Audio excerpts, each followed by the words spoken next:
బాబాయ్ వాళ్ళు చచ్చిపోయి అనుకుని పోయినట ముసైతాను చచ్చిన నీళ్ళు పోయినాకు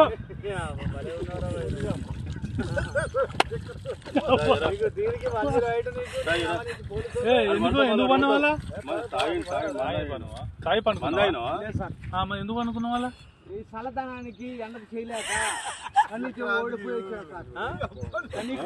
ఓడిపోయి వచ్చిన గెలవలేక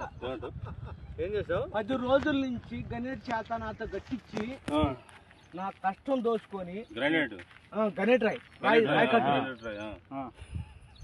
నాకు అంటే డబ్బులు ఇచ్చారు కానీ శ్రమ